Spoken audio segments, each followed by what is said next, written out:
C'était il y a 2 semaines, au pied du Kremlin. La manifestation la plus étrange de l'année. Des seaux bleus sur la tête, des automobilistes protestent contre l'impunité des riches et des puissants sur les routes. Les seaux bleus symbolisent les gyrophares utilisés par les élites pour éviter les bouchons. Une attaque inadmissible contre le pouvoir. En quelques minutes, la police vient raisonner les dangereux activistes. Vous êtes en train d'utiliser ce seau à des fins de provocation. Là, je fais de la provoque? Je vous aurais prévenu. Je vous prie de l'enlever. Ok. Et si je le prends comme ça, c'est toujours de la provoque? Les manifestants sont embarqués un par un sous l'œil de toutes les télévisions de Moscou, car depuis quelques mois, la violence routière est devenue un sujet ultra sensible dans la société russe. Le 25 février dernier, les Russes découvrent les images d'un terrible accident. 2 femmes, citoyennes ordinaires, sont tuées dans la voiture rouge. La limousine noire est celle d'un des hommes les plus puissants de Russie, le vice-président d'une grosse société pétrolière. L'homme n'est que blessé, et après la collision, les plaques de sa voiture sont enlevées pour empêcher l'identification. La police décrète immédiatement que les 2 femmes décédées sont responsables de l'accident, mais les ficelles sont trop grosses et même les télévisions remettent en cause la version officielle.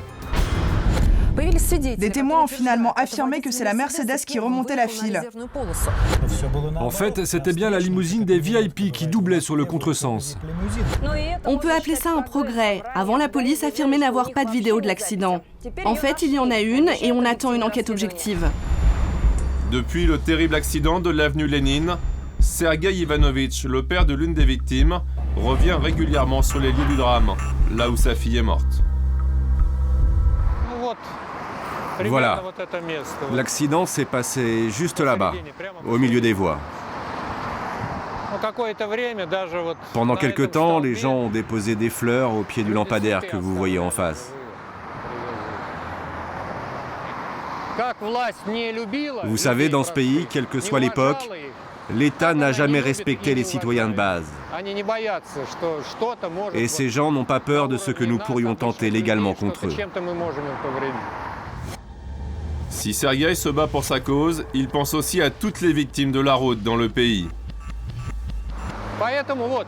Regardez, vous voyez le résultat? Chaque jour à Moscou, il y a des accidents et des morts. Les gens disparaissent comme cela. C'est terrible. Les routes de Russie sont aujourd'hui parmi les plus dangereuses du monde. 35 000 morts par an, 250 000 blessés. À population comparable, une mortalité routière 5 fois supérieure à celle de la France. Les Russes découvrent chaque jour à la télévision les images de nouveaux drames, et alors qu'ils sont de plus en plus nombreux à acheter des voitures, la sécurité routière devient un enjeu national. Départ en patrouille avec le 1er bataillon de sécurité routière du périph' de Moscou. Conducteur, prenez sur la droite, prenez sur la droite. Même pour nous, parfois, c'est bloqué. C'est un vendredi après-midi, jour de grand départ des moscovites pour le week-end à la Datcha. Les 110 km du périphérique sont bouchés et les inspecteurs de la police routière s'attendent à une journée difficile. On contrôle 41 km du périphérique. On a entre 30 et 70 accidents par jour, rien que sur cette portion du boulevard. Après 10 minutes de patrouille, les travaux pratiques commencent. Chauffeur, tu dois baisser ton capot et mettre ta voiture sur la droite.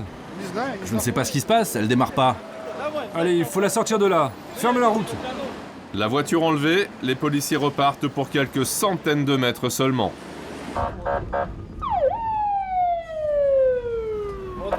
Tiens, là, il y a un accident, on a failli le dépasser. Où ça? Là, on va reculer un peu. 3 véhicules viennent de se rentrer dedans. Ce qui s'est passé? Eh bien, on était dans les bouchons, celui-là m'est rentré dedans par derrière, et moi, j'ai été projeté dans l'autre devant. Hé, le deuxième chauffeur, viens ici. Vous êtes d'accord avec le schéma? Allez, plus vite, votre nom de famille. Klistov. En Russie, les conducteurs n'ont aucune confiance les uns dans les autres. Les situations conflictuelles lors des accidents ont donné l'idée d'une émission consacrée au droit sur la route. En quelques mois, Avocat sur la route, diffusé sur la région de Moscou, est devenu incontournable. 2 conducteurs se sont rentrés dedans alors qu'un feu clignotant se trouvait au carrefour. Chacun des conducteurs a estimé qu'il avait la priorité. Qui est coupable? Nous allons sur les lieux de l'accident. Une fois reçu l'appel des victimes, l'avocat Pavel Saltoïkin est envoyé sur place pour essayer de comprendre ce qui se passe et apaiser les tensions. Les gars sentaient clairement l'alcool. Ce chauffeur donne sa version et moi je pose un regard critique sur toutes les versions qui sont données, car ils essaient tous de se donner le beau rôle. Et c'est pour cela qu'on essaie d'arriver le plus vite possible, afin d'être là quand la scène de l'accident n'a pas encore été modifiée. Et après, on fait des reconstitutions des accidents. Pavel Saltoïkin tire ensuite les conclusions de son enquête en plateau. Le principal problème ici est qu'il y avait 2 hommes qui se prétendaient conducteurs de la même voiture. Vous savez, nous avons eu une guerre de 10 ans en Tchétchénie, pendant laquelle à peu près 15 000 soldats sont morts. Et là, sur les routes, chaque année, nous avons 35 000 morts. Vous imaginez, c'est une guerre, une vraie guerre intérieure.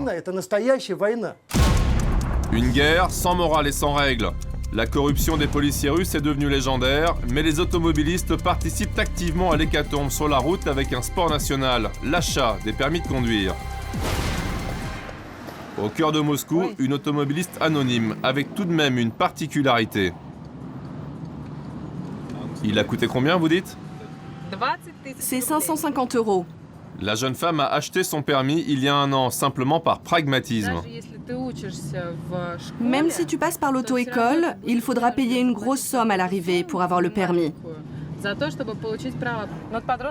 J'ai une amie qui a essayé par l'auto-école, elle a essayé, et on lui a dit à l'arrivée qu'il fallait donner un bakshish pour avoir le permis. Dasha a donc préféré arriver directement sur la route, malgré ses craintes.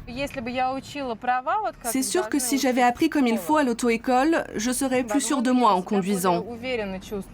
Mais bon, en fait, je n'ai pas peur.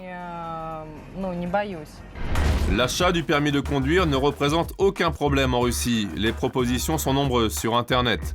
Permis, moto, auto, bus ou camion, tout y est. Un site montre même ses permis pour prouver leur authenticité et le service est de première qualité.